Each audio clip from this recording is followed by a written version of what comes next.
By looking at the topic up there, it sounds really interesting. So we've all been fed up, and now we're going to hopefully got enough craving for what Robbie's going to present. But I think Robbie's got something to share or give away. Is that Only to the smart people. to the smart? Well, I better sit down then. While we're just waiting for the rest of the people to come in, I've got 3 questions to ask you. And if you get it right, you might be able to be the first person in Bunbury with a Faith FM hat. Ooh. Or a Faith FM mug. This isn't just any mug. This is a mug with a special QR code that if you scan it, we don't track you, like the Australian government does. But if you scan this, you can listen to Faith FM on your phone. Exactly. And we've got a Faith FM t-shirt here. So these are only for the smart people who are here on time, which qualifies for all of you. But here's how this is going to work. You're going to be my judge. You tell me the first hand to go up. Okay. Because I can't see a thing. Well, no, not yet. He hasn't asked the question. Not yet, not yet. Okay, so here's the rules. I will throw out a question based on the 2 presentations we just had. If you know the answer to it, do not shout it out or you will lose the prize. Pastor will tell me which hand, and then you have a chance to get the answer right. And if you get it right, and everyone else here agrees, you get one of these gifts. So don't shout it, just put your hand up. Does that make sense? Yep. Does that make sense? Yeah. Okay, all right. Okay, question number 1. Here's the first down, question. hands down. From the first presentation that Gary did, he talked about a lot of things. But he talked about a cathedral. What city was the cathedral in? This gentleman right here in the front, white shirt on the left. This one here? What was it? Metz. Was it Metz? Yes. Should we give him the prize? Yes. What's your name? Pete. Round of applause for Peter. All right. Peter, what would you like? A mug, a hat, or a shirt? There you go. Very good. See how easy it is to win with the radio? This is why you should listen to 88 FM, Faith FM. All right, here's the next one. The next question is based on, let's see. Well, I'll do my presentation. In my presentation, there were 5 categories of signs that Jesus gave. Name 3 of them. This lady here, I saw that hand. Yeah.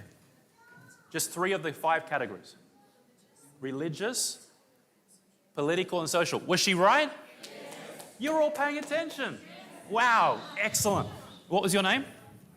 Rachel. What would you like, Rachel? A hat or a shirt? There you go. And what were the other 2? Sorry. Which you're about to talk about. She was paying attention. All right, last prize. This is the first Faith FM t-shirt in Bunbury. Oh, okay. It's the first one I'm giving away. So you can't put your hand up? No hands, we're watching. All right. Last question is this. Based on our, let's pick a presentation, based on Gary's presentation, there was a dream, and the dream was of an image, and the image had 5 metals, or 4 metals. Name the 3rd metal. Which one? That's right here? Yep. Okay, what was the 3rd? So not the first was what, everyone? Second was? And the 3rd was? You got it right. There you go. There's your Faithful t-shirt. Round of applause. All right, ready when you are. Awesome. So come on up, Robbie. I'm going to ask you just one quick question. Yes. Your favourite sport and why? Sport. What's that? Whether you watch it, play it, whatever. Okay. Or hate it. I haven't watched sport. I haven't played sport for about 25 years. Oh, okay. So ask another question. Yeah, give me another question. Your favourite animal and why? And which one which animal do you resonate with in your personality? Okay. I'll give you my own question and answer. Okay. The weirdest animal we've ever owned as a pet was we're living in Taiwan, my wife and I, and we went to a night market and they were selling pets. And they had birds, they had lizards, they had iguanas, they had parrots, they had all sorts of things. But right there, in one little box, was a sugar glider. They're Australian. Oh, wow. You can't own them in Australia, it's illegal. How did they But, go there? I don't know. But we had one in Taiwan. So we were there for 4 years. We had this little sugar glider as a pet, and we call him Scrat. Like a rat crossed with a squirrel, Scrat. So I'll have to call you Scrat. And he used to sit on my shoulder. Oh, wow. That was my favourite, weirdest animal. Lovely. But I resonate with Labradors. Labradors. Yes. Cute and cuddly, is it? Playful. Playful. Loyal. Okay. Good on you. We'll leave it for you, Rob. Thank you very much. Are you ready? Because this is going to be fast, I hope. Let's pray. Father in heaven, thank you for the time we've had here today, the food, the fun, and also the study. As we go into this last topic, this topic is heavy and it is going to move fast. We need you to help us grasp it, to digest it, and to understand it. We pray in Jesus' name. Amen. The Bible has 1,817 predictions. Every one of these predictions is the opportunity for you to test whether or not not just the Bible is true and accurate, but the God behind it is God. In Isaiah chapter 46, verse 9, the Bible says, God says, supposedly speaking, says, I am God and there is nobody else. I'm the only God, there's no one else like me. And then he says, and here's how you'll know, I will tell you what will happen in the future from way back in the past. And then he says this, and my counsel shall stand. So when I was a non-believer and I read that, I thought, well, that's really dumb, whoever the author of this Bible was, because now all I have to do is look at any of the predictions made in the Bible and prove that one of them isn't accurate, and then the whole thing falls to pieces. So I started this journey in 2002. It's now 2025, and I'm still shocked with how accurate this book is. It's incredible.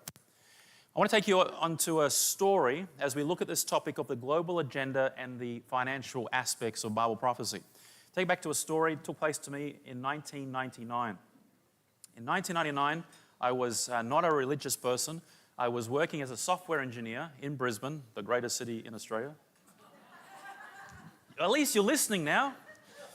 And me and my best friend at the time were in our early 20s, and we decided that we were going to go on our first overseas trip to Europe.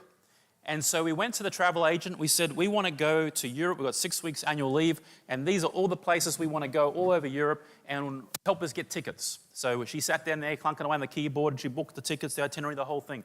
We did this in March in 1999. We were going to leave in November 1999, which turned out to be winter, which wasn't the greatest time to go to Europe. But anyway, while we were booking the flights, the travel agent could tell that we were novices at this. And so she turned to us and she said, do you boys have your traveler's checks? I never heard of a traveler's check. Have you heard of a traveler's check?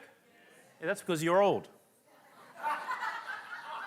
Is there anybody here under the age of 20? Have you heard of a traveler's check? Traveler's checks were these crazy inventions for old people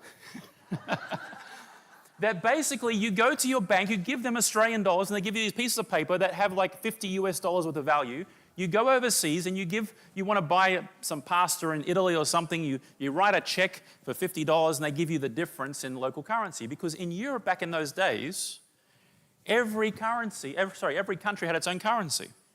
And so this was the way to sort of deal with that.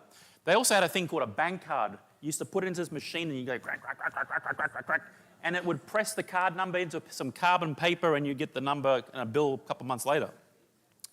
So I went to the bank in early 1999 and I got a couple of $1,000s worth of Australian dollars equivalency in US dollars to be ready for my big trip.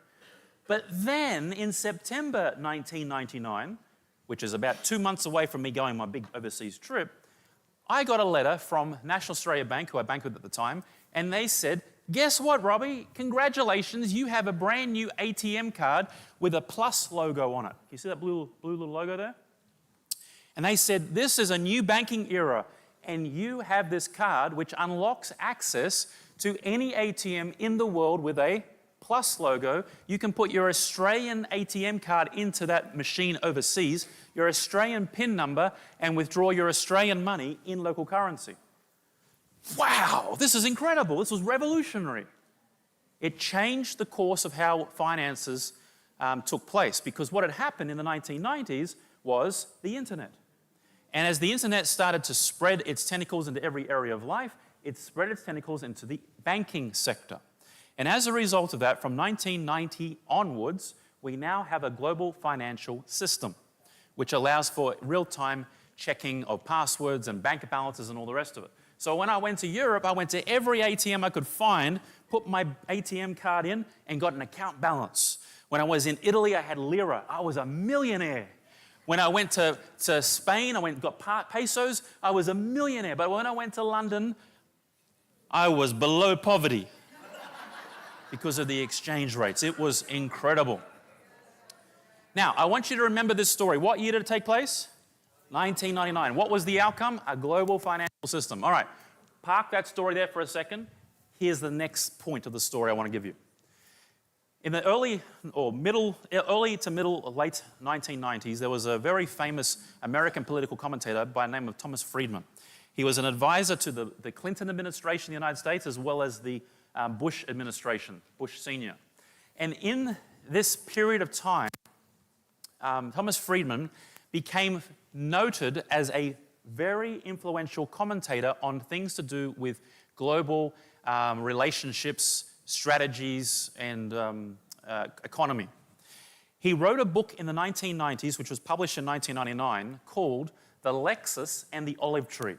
Now, as far as I know, Thomas Friedman is not religious. This book is not religious. There is no religious overtones in this book, but it's a fascinating read. Published in 1999, in this book has today become a bestseller on the topic we call globalization. In the time he wrote it, he didn't use this term, he used the term global village. And basically the book is describing this.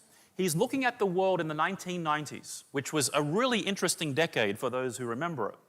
Because the 1980s sort of faded and merged into this 1990s, and 1990s brought rapid change in the technological spaces. As he's observing this, he writes this book on, hey, if we continue with these three driving factors keep taking place from the 1990s onwards, we will end up, in his book, a concluding statement is, we will end up a globally connected village. Which means that what happens with the Lexus in Japan is impacted by what happens with the olive tree in Israel. Everything's interconnected is the point of his book. Now, in his book, there are three things he's observing that says, if these things keep happening, we will be a global village. Here they are. Number one. The first thing is, he says, the democratization of technology, which basically means this. He says, in the 1990s, technology is becoming more accessible. Now, if you remember the 1980s, and I do, my grandfather bought an Apple IIe computer, and he had it for his business in Sydney, and that computer cost him $15,000. That computer has less ability than my watch does, right? But that was the deal. When it came to 1993, my grandfather gave me that computer as a gift as I was his oldest grandson, and in replace of that, he bought a new one. The new one cost $5,000. So the price dropped, which meant that technology increased, but the price dropped. And so what he's basically saying is, we can see in the 1990s and 80s that technology is becoming more and more and more and more accessible. The everyday person, he says, if this continues, he predicts that one day in the future, everyone will have technology in their home. And if we have it, we will automatically be connected. Now, this is not a religious prediction. This is just a common sense business observation. So the first thing is, I want to ask you a question. Have we reached a point 30 years on since he wrote this book that we all have access to technology now? You better believe it. Okay, number two, the democratization of finances. He makes the observation, this was the time when a thing called PayPal came out, and eBay and these things. And this idea of, hey, maybe the banks don't have a monopoly on giving money out or accessing money. He makes the observation that it's not that necessarily everyone's going to be wealthier, it's just that everyone will have access to debt. So let me ask you a question. Does anybody remember a thing called lay-by? That was the most torturous thing invented. When I was a little kid, my mum would go to Kmart and I'd want something, she'd go, oh, we can lay by it. We take it to the back counter, they wrap it all up, and you never see the thing again. But you have to keep paying and paying and paying. Remember that? The generation of my kids, all they know is Oh, we can walk out of the store with it right now and we can afterpay it. It's the opposite model. He makes the point, he says that as people get access to finance, what they will do with that money is buy technology. I have been to the poorest countries on this world. And you know what they all have in common? They have smartphones. It's incredible. So he says, as we continue through time, if we keep getting technology more accessible and we keep giving credit and finance more accessible, we're going to become a globally connected village. Number 3, access to information. When I was a kid, as I'm sure some of you remember, you would have to go down on Sunday morning to the local newsagents, and there would be a grilled sign there. It would have the front page of the Sunday Mail. Remember that? And you'd go there and you'd buy the newspaper, and you'd get a Freddo Frog if you were lucky, and you would come back home, and then your dad would disappear. Do you remember that?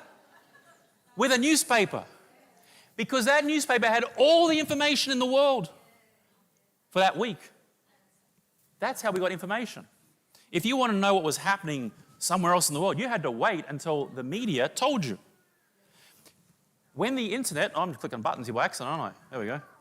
When the internet came out, Thomas Friedman said, hey, listen, this is going to give access to information to the everyday subject of planet Earth, which means that we're all going to be interconnected. So the 3 factors, number 1, technology, number 2, finance, and number 3, information. Now, in the book, he makes another astounding claim. He says, however, if these 3 things continue to happen from the 1990s and we all become a global connected village, there are 2 great risks that we run as a planet. Number 1, if this happens, there is a very real opportunity for global economic control. Why? Because we're all connected, digitally, with our information and finance. Number 2, the second fear that he has, again, not a religious person.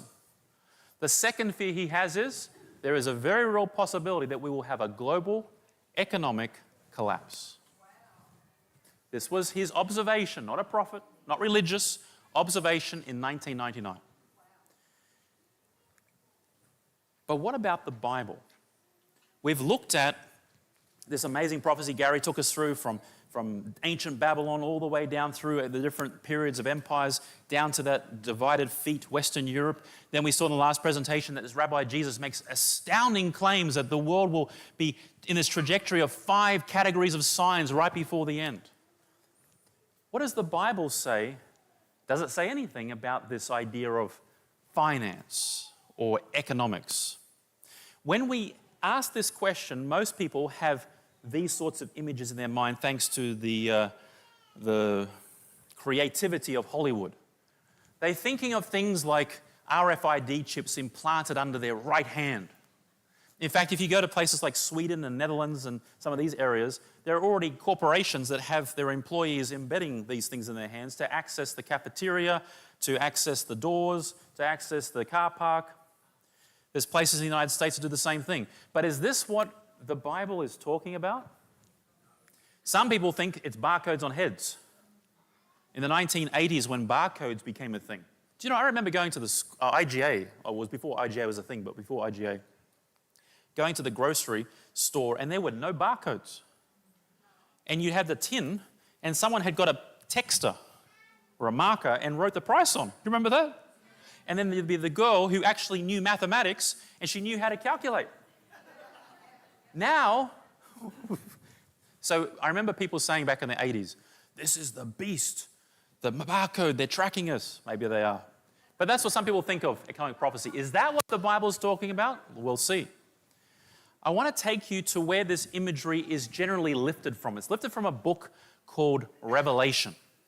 And Revelation comes from this island called Patmos, which is about 24 nautical miles in the Aegean Sea off the coast of Greece. And when you come to Patmos, you sort of take the ferry, you drive around, you sort of sail around, I guess. You end up looking here. This is the colony of Patmos today. But 2,000 years ago, it was a Roman colony, penal colony, kind of like a mini Australia. Send all the criminals to Patmos. And the reason for it is that because it was so far through the Aegean Sea back to the mainland, that the Romans thought, we'll put the troublemakers there and they can't trouble the mainland.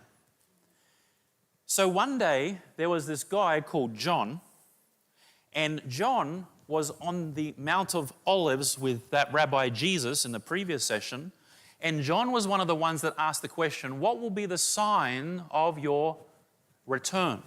That last rock, that last empire, what will be the sign of it?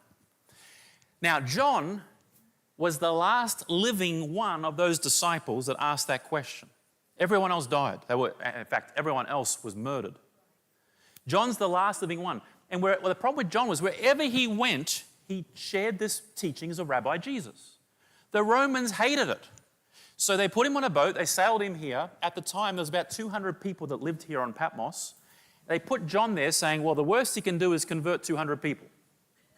Guess what he did? He converted 200 people.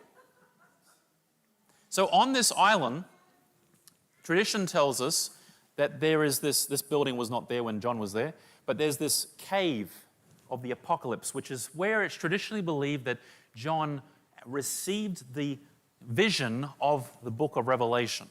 This is the spot where they believe it took place, and they built a little sort of monastery around, a little church around it today. It's here that this John, this Jesus disciple, claims that that same Jesus came into a vision to him and gave him the details between, remember those 5 signs you talked about? Between that and the rock, the second coming. Fills in the details. And so that's the context for the book of Revelation. Now, in this revelation that John claims came from Rabbi Jesus, it's not just some random, drug-induced coma that someone's just decided to write out about. It's a very intentionally written book. It's a book that was written around 96 AD, so about 2,000 years ago, almost, and it takes us all the way down through time until that last empire comes, that great rock. And the story between 96 AD and last empire in Revelation is very, very simple at its core. The story is there's good and there's bad. There's right and there's wrong. There's life and there's death. And this is God and this is the enemy of God. And this is how it's going to play out in the final chapter, so to speak. That's the main point of Revelation. But within the book of Revelation, there are many subplots and little themes that build to the overarching story. One of those themes is economics, but it's not the main story. Does that make sense? So when you leave here, you can't say, hey, that crazy guy from Faith FM, he was here and he told us that Revelation is about economics. No, I'm not saying that. What I'm saying is the story of Revelation is the final scene between good and evil. And economics plays a part of the story. Does that make sense? All right, let's continue then. In Revelation, there are 22 chapters, and chapter 12, 13, 17, and 18 is the central crux of the elements that deal with economics. But it's a subplot to the story. Still with me? Good. At the center of this book, we have, this is what I call it, it's not in the Bible, I call it the dark Trinity. Trinity is 3 powers working together, and this is the bad powers working together.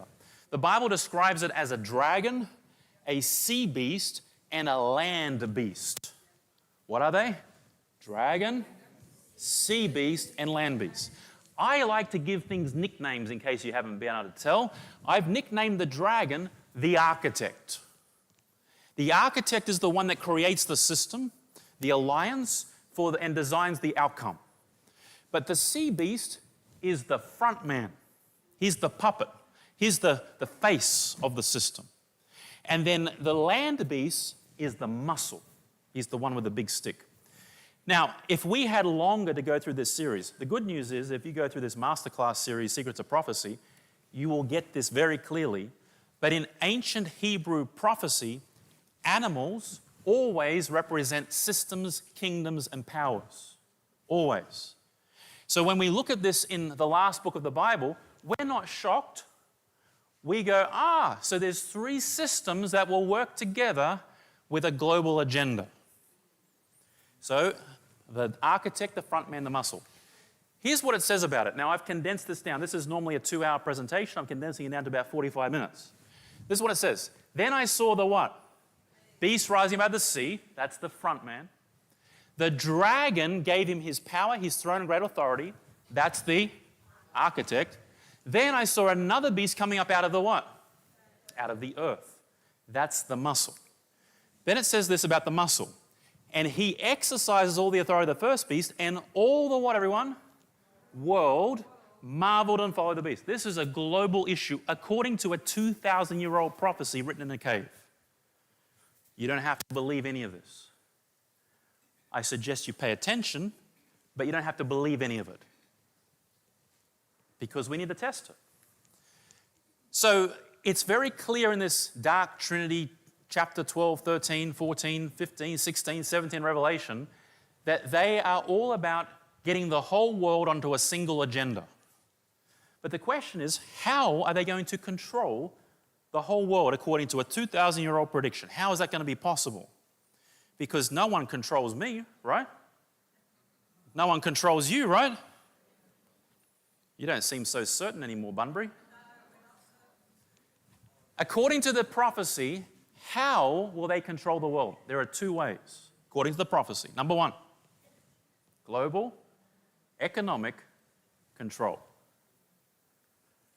This is what it says. He, the second power, the second beast, he causes both small and great, rich and poor, free and slave to receive a mark on their right hand or on their forehead, that no one may what?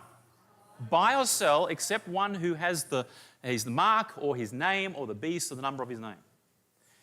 When you look at that verse, there are three characteristics. It says no one may buy or sell except, that's the black. But if you substitute each of those three characteristics with a synonym, look what you end up with. When it says that no one is going to be able to buy or sell except, what it is implying is this is a global issue. Does that make sense? When it says no one may buy or sell, that is an economic issue. And when it says that no one may buy or sell except, the exception in programming and in the real world is a control mechanism.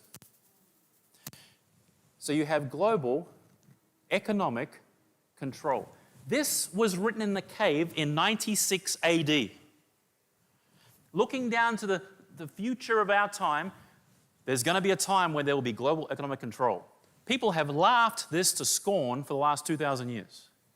Because you name one empire in human history that has had the ability to introduce global economic control. None. No one's been able to ever do this. So the prophecy is clearly a nut job. He's sitting in a cave, he ate too many mushrooms or something, and he's become a crazy person. This is impossible. But do you remember Thomas Friedman? If we continue down the path of technology, finance, and information, what did he say the concern would be?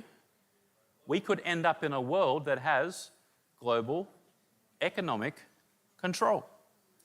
It didn't happen in his time in the 1990s, but he said, if we keep going in this path, I can see it's a risk in the future. So here's a book now that for the first time in the 1990s doesn't actually look like it's actually totally impossible. We could see it happening, but it hasn't happened. The second way that this three dark trinity is going to work together to achieve global control is through physical coercion. This is a 2,000-year-old prediction. This is what it says. And he was granted, this is the muscle power, the second beast. He was granted power to, what's that word, everyone? To cause. In the Greek, the word here is force.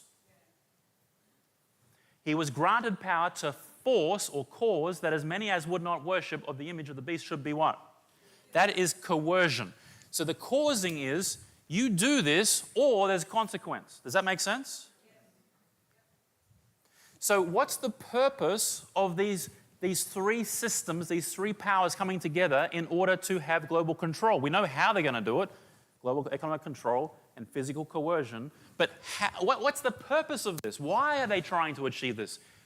I'm only going to show you what it says in the passage. I don't expect you to believe it. When I was a skeptic and I read this stuff, I was like, that's never going to happen. But this is what it says.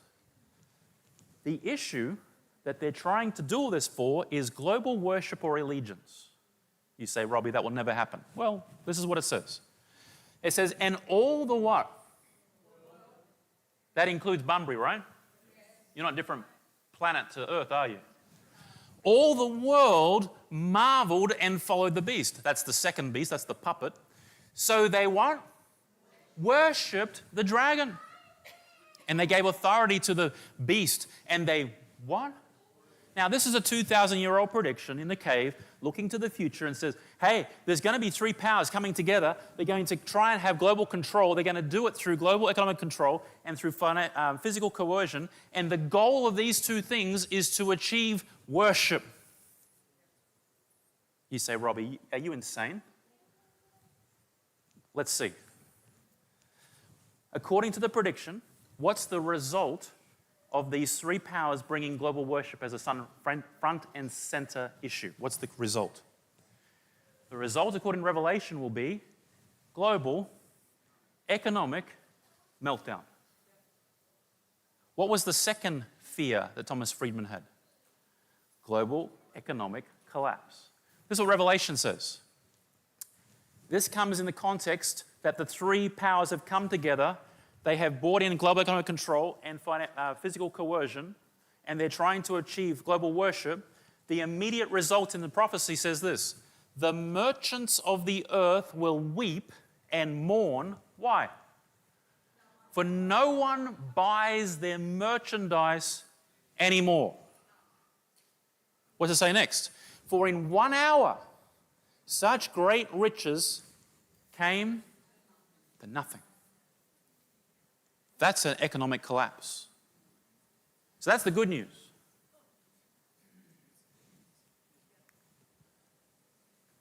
But the skeptic in all of us, and every skeptic since 96 AD when John wrote this thing, the skeptic says, but is this really possible? After all, we're talking about a 2,000-year-old prophecy here. There's never been a power in the history of humanity who has had the mechanisms to do what this thing's talking about. You know, I've been in this faith journey thing for about 20-something years now, and number one question I get asked by, especially young people, is, my parents, their grandparents have talked about this Jesus fellow coming back. What makes you convinced it's going to happen soon? And I'll be point blank with them and say, well, your grandparents may have had belief, but the world wasn't ready for it yet. The world wasn't capable of the sort of thing that we're talking about now. So is it possible? Let's have a quick look. Let's look on the front, on the side of global economic control. Let's see, is that possible? Is it possible in our time period or in the near future for a 2,000-year-old prophecy to be fulfilled? Is it possible? Let's have a look. In order to have a global economic control, which is the idea that you'll be able to control who can buy or sell or do economic trade, you need two things. The first thing you need is a global what? Financial system. And the second thing you need is a controllable currency system. What do I mean by that? You can't control the economy globally unless there is a global financial system. Does that make sense? Good news, 1999. Remember my story? Global financial system has been in place since 1999. So we've got that component. But that means that this prophecy probably wasn't possible being fulfilled before 1999. So it doesn't matter what your grandparents thought, the 1950s, the 1920s, the 1800s. I'm sure your grandparents weren't that old, but anyway. It doesn't matter what the previous generations have said. We've never lived in a time where we've had a global financial system until the last 30 years.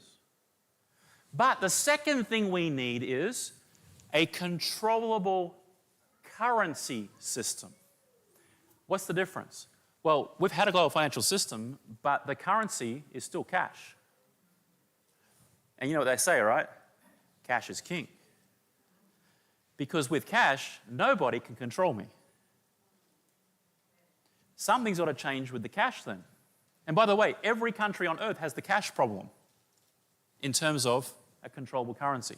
So let's have a look. There's no way known to humans that this could possibly happen, right? Right? You don't know. Since 96 AD, when John wrote this thing out, there has never been a time for a controllable currency system. Never. Good news is, even today, right now, there isn't. But let's have a look. What's been happening in this space? Now, before I show you this, I have been tracking this stuff. Again, my background is IT and information systems and those sorts of things. I've been tracking this stuff since 2002.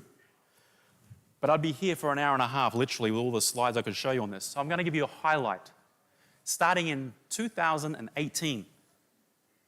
Why 2018? Because that's the day Australia changed. You remember that day, don't you? Oh, no, that's right. You're worried about who's going to win the sports competitions in Western Australia. Let me show you. In 2018, by the way, every news site I give you here is normal news. Normal. There's no conspiracy stuff here. Watch this. ABC News. Very conspiratorial, isn't it? ABC News says this in 2018, November 26. Regulators are pushing us into what kind of world? As the Reserve Bank of Australia, that's our financial central bank, declares a turning point has been reached. So what happened in November 2018 that made the Reserve Bank say, hey, a turning point's changed regarding cashless future? Well, let's ask them. Go to the Reserve Bank of Australia website, 2018, November 26. Robert Lowe, who was the governor of the Reserve Bank then, he announces that the Reserve Bank of Australia has redesigned and rewritten the back end to EFTPOS. They replaced it with NPP, New Payment Platform. In the announcement, he says it will be operational by guess which year? Take a guess. 2020. Guess when it went operational? 2020. But you remember that, right? No, because you're worried about toilet paper levels. This stuff is in plain sight. None of this is conspiracy. None of it's conspiracy. Watch this. In 6 months later, the Commonwealth Bank put out a white paper. You can still download it right there from the URL. The Commonwealth Bank came out with a white paper saying, turning point, calling time on cash. This is what the Commonwealth Bank said in 2019. It says Australia could be cashless by 2026. Now, could be. What do they say that based on? Based on the trend revealed by the Central Bank of Australia and their payment surveys. Basically saying this, Australians aren't using cash as much anymore, and if the trend continues, we will be cashless by 2026 in terms of the activity digital versus physical. This is the Commonwealth Bank. Now, you know what happens in 2020, right? COVID hits. Sydney Morning Herald, April 2020. The coronavirus will accelerate the trend towards cashless society. Forbes magazine in the United States in March 2020 said digital dollar and digital wallet bill surfaces in the US Senate. They put together a package to help people get relief from the pandemic. And in the bill that went before the Senate, it had a clause that said we will give the money to the Americans affected, but we'll give it to them as digital dollars in a digital wallet. Somebody read it and released it to the media. The media had a frenzy over it, and it got removed from the bill and passed without it. Incredible. The next month, Forbes magazine publishes and says, hey, forget that stimulus bill's digital dollar. Something else to worry about now. Digital euro is coming. This is 2020. Fortune magazine in 2020, April, says why the US shouldn't let China dominate the digital currency race. Now, at this point, I've done this enough for people to know what you're thinking. You're thinking, I don't understand this. I've been using digital CommBank app and Westpac app and all these apps for years. How is this new? We're not talking about that. This is completely different to what you are using currently on your apps. I'll show you in a second what the difference is. But Fortune magazine says in 2020 that the US can't let China win this digital currency race. Good news or bad news, the race has been won. It was won in 2022, 2 years after this article was written, and it was won by China. They've done it. They're the first central bank digital currency. So we get to 2022. Sydney Morning Herald reports the end of the dollar as we know it. The Reserve Bank of Australia suggests that digital tokens are on the money. When they say digital token, they're talking about a thing called a central bank digital currency. That's what they're talking about. I'll explain in a second what that is. So they announce in this article that they're going to start a pilot of testing a central bank digital currency right here in Australia in 2022. But you remember that, don't you? Of course, because you were trying to make sure you had enough fuel to go and deal with the cost of living and the inflation. So the question is, what's a central bank digital currency? I'm not going to go through all this, but if you look down this column here, FPOS, that's what you're all used to using. Tap, go, FPOS, that's that. You can see that it's controlled by the banks and the financial institutions. The technology is the banking network. It's based on the fiat currency, and you can see the rest of it. What we're not talking about either is crypto. Cryptocurrency like Bitcoin and Ethereum and these things, this is not a digital currency in the sense of a CBDC. Because everything that crypto stands for is the opposite of what a central bank digital currency stands for. Cryptocurrency is about being your own bank. What a central bank digital currency is it basically takes the technology of crypto and privatizes it to the state. And I want you to see the red that I've highlighted. The first thing here is it's completely controlled by the central bank. So in Australia, it's the Reserve Bank of Australia. The next thing I'll show you is it's fully regulated by the central bank. And the next thing, privacy, is it's traceable, transaction data is accessible, not by the Commonwealth Bank, not by whatever bank you bank with, but by the Reserve Bank of Australia. Okay, you clearly don't see the importance of that. The last thing I want to share with you real quickly is this last part. And this is the part that especially, and no offense to you, but if you're older, you may not understand, you can't grasp this. The most powerful thing with a central bank digital currency is that it is programmable. The currency is programmable. What that means, it looks like this. Today, if you want to go buy, let's say you wanted to go buy, what's got high carbon in it? I don't even know these days. Okay, you buy a ticket back to the East Coast, airline ticket. Let's say you fly once every month for 12 months. You created so much CO2 emission, right? That's what they tell us.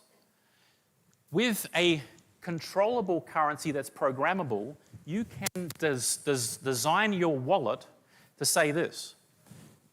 Sorry, Robbie's bought too many CO2 producing tickets in the period of the last 6 months. No more buying tickets that have CO2 attached to them. You can tap your phone as much as you want. It will not let you purchase. That's what a programmable currency is. Here's another example that they give in the white paper. In the white paper, it says, we can stop inflation from ever happening again with a CBDC. Here's how we'll do it.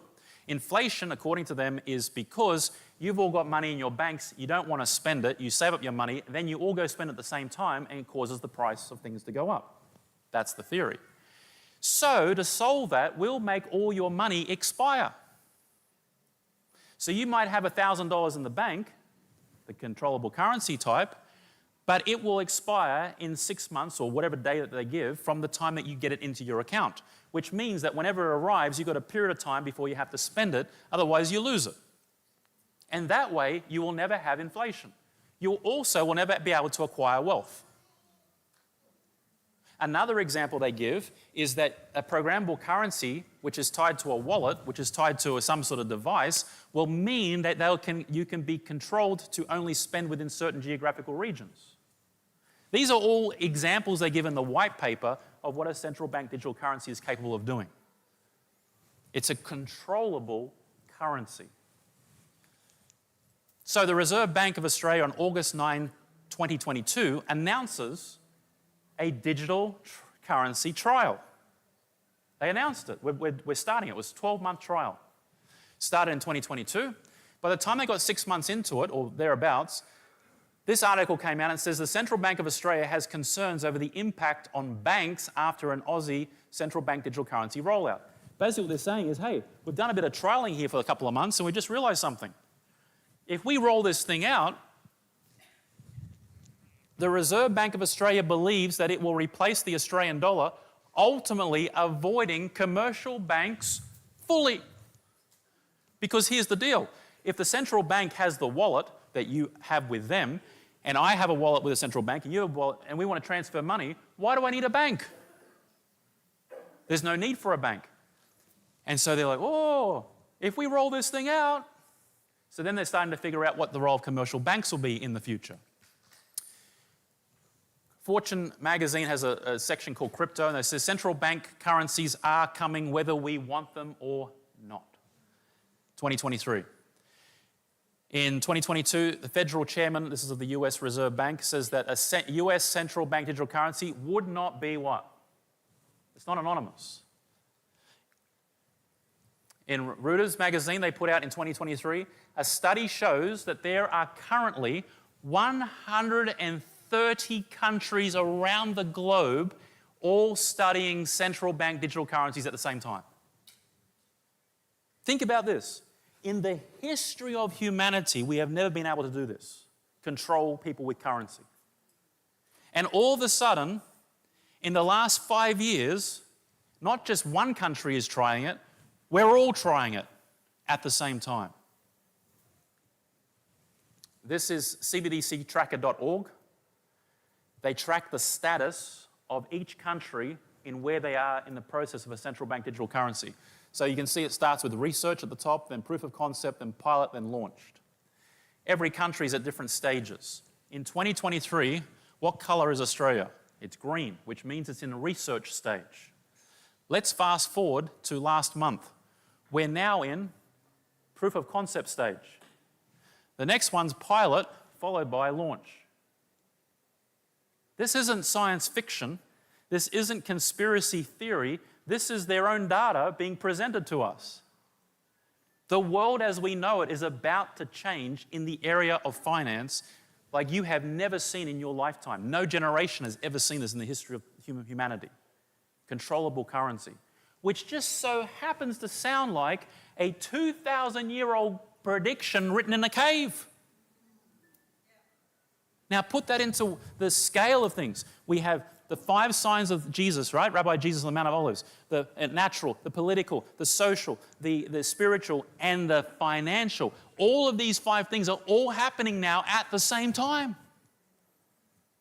This isn't scaring you this isn't trying to be scaremongering and to get you all emotional. This is to help you see that somebody knows the future.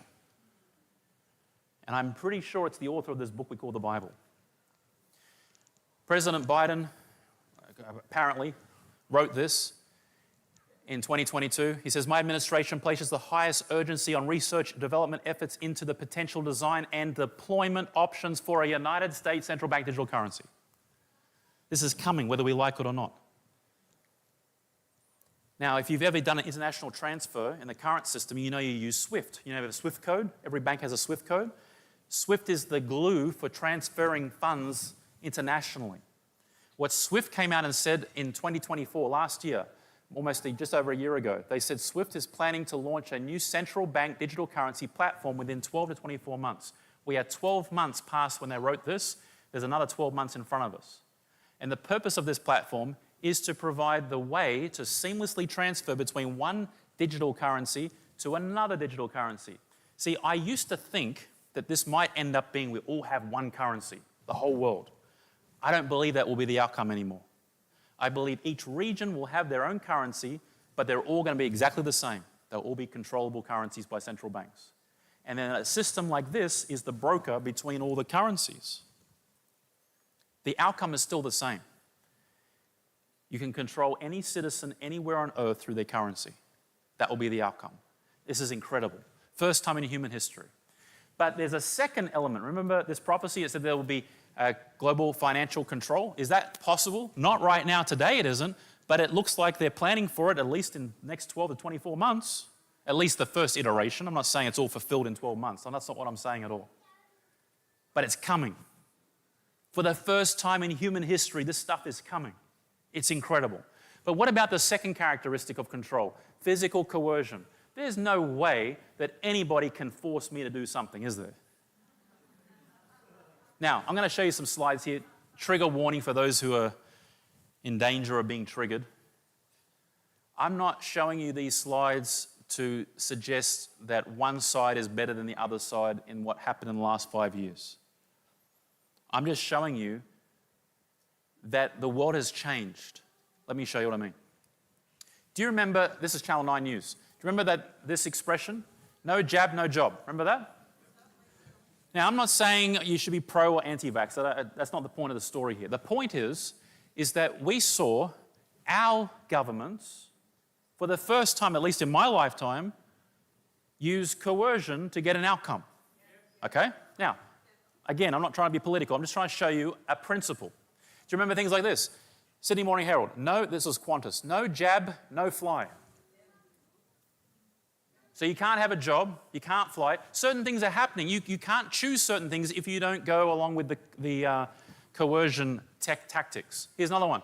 If you didn't have the vaccination, you couldn't enter certain locations, you couldn't go to restaurants, you had to have certain services could only be given to people who had the green tick on it. Again, I'm not saying the issue. What my point is that for the first time in human history, every country on the planet did the same thing. Like it'd be weird if it was just Australia did it, right? And somehow you get off Australia and the rest of the world is normal.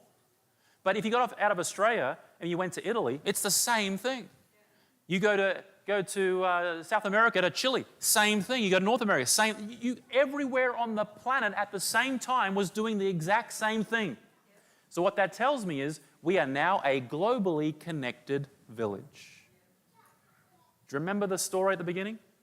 So here's my point. 2,000-year-old prophecy written in a cave. Hey, Jesus showed up. Yeah, right, John. But he did. He showed up and he told me this is what's going to happen. There's going to be these three powers. They're going to come together. They're going to use global economic control, coercion, and they're going to try and bring about this spiritual issue. Sure, John. For 2,000 years, everyone's laughed at these predictions. But now, you know a guy called Joe Rogan? He's the #1 podcaster in the world. Not religious. The other day on his show, he had this guest on there, and he was talking about the financial CBDCs. And the commentator, who's not religious, he said, Joe, this sounds a lot like the book of Revelations. I had to correct him because it's not Revelations, it's Revelation. There's no S on it. Anyway, beside the point. And so Joe Rogan's like, what are you talking about? So they open up the Bible on the most popular podcast in the world. And they read this prediction. And Joe Rogan goes, this is some scary beep. Even the non-religious person can see that what we're living in right now sounds a lot like what was written 2,000 years ago. Could there be a global economic meltdown? Well, we've sort of tasted a little bit. 2008, 3 weeks that changed the world. And what happened? Some greedy people in the United States caused a sneeze economically, and the rest of the world caught the cold. Are we globally connected? You better believe it. What about this, 2020? This is in March. Coronavirus hadn't even hit Australia yet. And yet we had our worst day since the economic collapse in 2008. $140 billion just gone. Incredible. Inflation's gone through the roof as a result of all that. I don't have to tell you any of this, you'll know all this. And the Economic Times is reporting that the biggest crash in human history is around the corner. Now, I'm not saying this to scare you. I'm just trying to show you that someone knew what they were saying when they wrote this book. Now, that brings us to the elephant in the room, so to speak. What about that spiritual? All of this in the book of Revelation, all these things we looked at, has one goal. The goal is global spiritual allegiance, worship. Now, I was atheist for half of my life. There's not a chance in the world you'd force me to worship anything as an atheist. So how is this even possible? So Arnold Toynbee, he wrote a 10-volume set of books. It's excellent reading if you really can't sleep. In this 10 volumes, he studies 21 world civilizations that have all collapsed. Things like the Aztecs, the Greeks, the Romans, you name it, he studied it. And in the point of the study is he wants to tell us, from all his learning, what's the reason why these civilizations collapse? What's the reason? I'll save you the reading. Here's what the point was. The fundamental conflict is not what? But every single civilization that has failed in human history has been because of a religious issue, according to this great work of art, this 10-volume set. He makes the point that the line cuts across the inward spiritual world within every living soul today. Whatever label of political citizenship may be stamped on your body by the accident of birth. He says this doesn't matter if you were born in one country or another country. At the end of the day, it's all boils down to a spiritual issue. It's incredible. And if you think about the conflicts of our generations and our lifetime, have a look at the similarities. When I was growing up as a kid in the 80s, every single night in the news there was the Northern Ireland bombing issues. People were bombing each other, shooting each other, mugging each other, killing each other, stabbing each other. But when you boiled it down, it was the Catholics versus the Protestants. Or you could go to the fall of Yugoslavia, which was between Bosnia, Serbia, and Croatia, and it was really between Muslims, Orthodox, and Catholics. It's all spiritual. You can go to the Great War on Terror after September 11, 2001. At the end of the day, it was a war between evangelical Christianity and extreme Muslims. That's what they told us. You can go to Kashmir, where they have the fighting even to this day between the Muslims and the Hindus.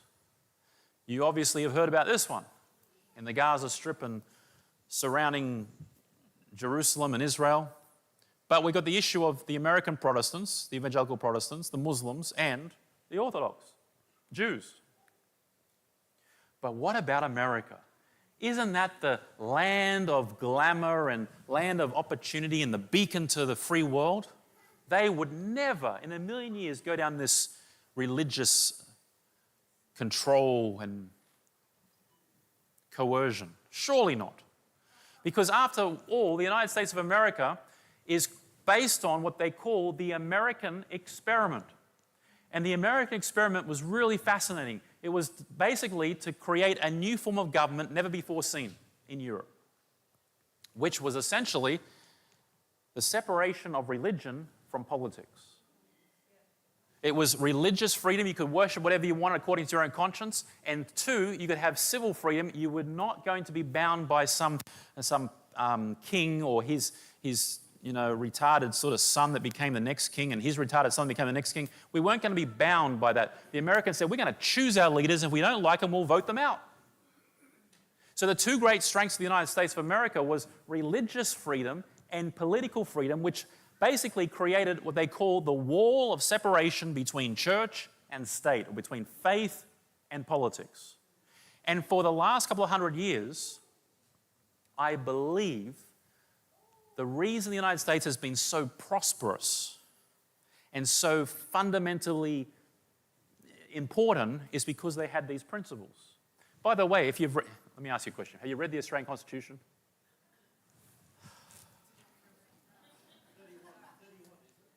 If you read the first part, the introduction to the Constitution of Australia, the people who wrote it, you can't name one of them, but the people who wrote it, they thank the Americans for their Constitution, their Declaration of Independence, because they drew, not enough, but they drew heavily from it to inspire to write ours. And we can thank the Americans, in some respects, for their experiment to bring us some of the freedoms that we have in Australia. We don't have the same amount of freedoms, let's be clear. But here's the question. Could it be that the wall between church and state could collapse? Well, that's the question that's being asked today. The Supreme retired, but the Chief Justice of Supreme Court, this is the highest level of the interpretation of the Constitution. He is on record as saying that the wall of separation between church and state is a metaphor based on bad history. Basically meaning it doesn't need to be what it was in the past today. In 2003, when I started this journey, New York Times published this opinion piece called "Is Church and State Wall Crumbling?" This was in the light of September 11 and George W. Bush wearing his American flag and always saying, "God bless America." They're saying, hey, this is the politics and the state thing mixing here. What's going on? That was 2003. Almost 20 years later, CNN says, brick by brick, the wall between religion and government is collapsing in America. You know what happens when a civilization separates these two things? You end up with a collapsed civilization. 2022, Reuters magazine says, US Supreme Court takes aim at the separation of church and state. Something's changing in the United States. Everything that this prophecy is pointed to, we're now living and moving into a landscape of a world society where it's looking exactly like what these predictions were talking about. Washington Post published in 2022, under the right-leaning Supreme Court, the church and state wall is crumbling. I don't know if you heard the other day, but President Trump, he made the point in a press conference. He said, I don't know if it's a good idea or a bad idea, the separation of church and state, but I've got a group of evangelical Christians working in the White House to help us with policy. Go watch the interview on YouTube. I was like, wow.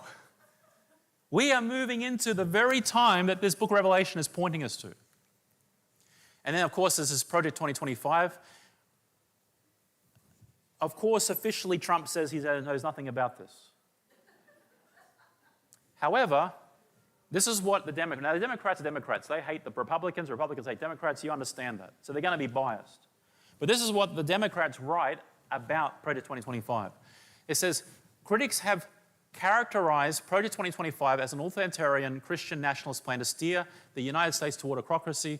Legal experts have said it would undermine the rule of what? Law, separation of powers, separation of church and state. I couldn't care less who's in American politics. I'm an Australian. I don't care if it's a Republican or a Democrat. I couldn't care less. But I'll tell you this. At the end of the day, what this tells me is that enough people are thinking around the world in the exact manner that the book of Revelation is telling will happen. That's the point of what I'm trying to show. Does that make sense? So here's the big question. Why go to the effort to give us these prophecies? Why does the author of this book, this Godfellow, why does he give us this stuff? Does he want to scare you and terrify you so you go and dig bunkers and store your food and hide and all that business? The Bible says that, in fact, Jesus says this, he says that you're all parents and you know how to do good things for your children, right? Yeah. But he calls you evil. But you still know how to do good things for your children. Then that same Jesus says, but the God in heaven, the Father God, he is the Father of you all. How much more does he know how to do good for you? So he's comparing us, who he says we're evil, but we still know how to treat our kids right. And then he says, but the Father in heaven is the pure Father.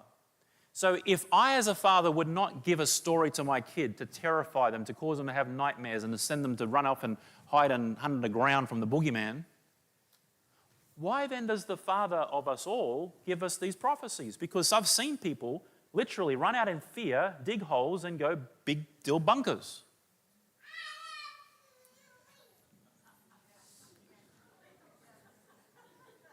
That was confirmation of what I was saying. We've been looking at one of the 1,817 prophecies. This one prophecy in Revelation contains 9 predictive elements, which means this. We need to see the architect, we need to see the front man, we need to see the hired help. We need to see them form a global alliance. We need to see a global financial system. We need to see global economic control, see global coercion. Then we need to see a global issue, and we need to see global economic collapse. The good news is that this hasn't happened yet. The good news is this is about to happen. And the reason that's good news is the whole reason the prophecies are given. It's to show you that this isn't luck. Someone didn't just luck this with this Daniel stories and all these other... This isn't luck. This is supernatural. which means that there's someone who has a supernatural interest in you and me. Notice what it says in the Old Testament. In the Dead Sea Scroll, Jeremiah, it says, this is supposed to be God speaking. I believe it to be God speaking. He says, for I know the plans that I have for you, declares the Lord. Plans to prosper you and not to harm you. Plans to give you what? Hope. So all the story that he's given us is designed to ultimately give you a sense of hope for the future. Then we go to the New Testament, the Rabbi Jesus, and he says, and now I have told you before it comes, what's the it? All the things we've just been looking at today, that when it does come to pass, you may. That's how dumb we are. We won't believe it until we see it. So, you can leave here and be dumb. I was like that for 24 years. I don't believe this stuff. But I tell you what, I've seen enough now to believe it. And I keep seeing enough to continue to believe it. And now we're so close, as Gary said before, we're in the toenails. It's like, what's after the toenail, people? That's it. The rock is coming. And that brings us to that great stone, that last empire. Remember what it said? The only characteristic it gives us is that it is a place of no tears, no pain, no sorrow, and ultimately no death. Now, you're saying to me, wait, you can't be stopping now. Yeah, I have to because I've got to get in the car and drive to Rockingham right now. But you say, wait, who's the dragon? Who is that puppet? Who is that land beast with a muscle? I'm so glad you asked. That's why you need to sign up for the Secrets of Prophecy. This is going to take you and answer every one of those questions, I guarantee it. I have taught this masterclass series numerous times. I love this series. You want to make sure that you are signed up for this class. It starts on old man glasses. Hang on, wait. Here we go. On June 18, the first topic is the Secrets of Prophecy. The second topic is who will control the world. And the third topic is signs of the times. And then you jump into the rest of the series. Did everybody get one of these from that round table? If you didn't, make sure you get it. And then make sure you fill out this and give it to one of the organizers here. And you are not going to want to miss this. They're going to give you, in fact, I'm going to ask if Robert, if you'd come up here and tell them what you told me about what the gift or something they get at the end of it, certificates and things. Yeah. So, as some of you have seen, we'll be giving out lessons. Is he on? Yep. We'll be giving out lessons, some beautiful brochures, lessons, 24 of them. And so we want to know how many people we have. We've got 15 copies, but we want to buy more. So you want to register, and then you'll be able to get a Bible, either one of these or one of these. But we're using the New King James Version. If you have one, bring it. If not, we've got plenty here to share with you. At the end, we're going to have a graduation. We're going to give you a certificate. But you have to come at least to 3/4 of them to complete and get a certificate. So there's 24. So what's 3/4 of 24? 12, 6, 18. I can't believe how woke you've become. When I was in school, you had to get 100%. Absolutely. I'm being gracious. I'm being gracious. Very good. You don't want to miss this opportunity. You get the book, Bible that comes with it. You get your certificate. It's a masterclass series you don't want to miss. And Pastor Jeff will be helping me out co-presenting as well. Excellent. So it's in the same place? Yes, right here. So when's the actual time so we get this right? 7 o'clock, about an hour and 15. June 18. Yeah, every Wednesday night. It'll be during school term. We have a holiday break in between, so it gives us a bit of a... So we'll have 3 and then 10 and then 10. Excellent. Well, you don't want to miss this because you'll find out who the dragon is, you'll find out who the sea beast and the land beast are, plus a whole lot of other questions you've got. I'm going to have a prayer now to wrap this up. I believe we're going to have about a 5 to 10 minute Q&A. If you wanted to throw questions at Gary or myself, we'll be up here for about 10 minutes. And then we really need to get into a car and drive, otherwise we'll miss the next venue. So let's have prayer. Bow your heads if you can. Let's pray. Father in heaven, thank you so much for the revelation of these prophecies. Thank you for what you gave Daniel, what you gave John, and as we've been unpacking some of this just very quickly today, I hope there's enough to be seen. That we're dealing not with a book of luck, not with a book of guessing, but we're dealing with a book that's supernatural. And I'm sure there are plenty of questions, and I just pray that as people journey through this masterclass series, The Secrets of Prophecy, that they would find answers to their questions. We pray this in Jesus' name. Amen.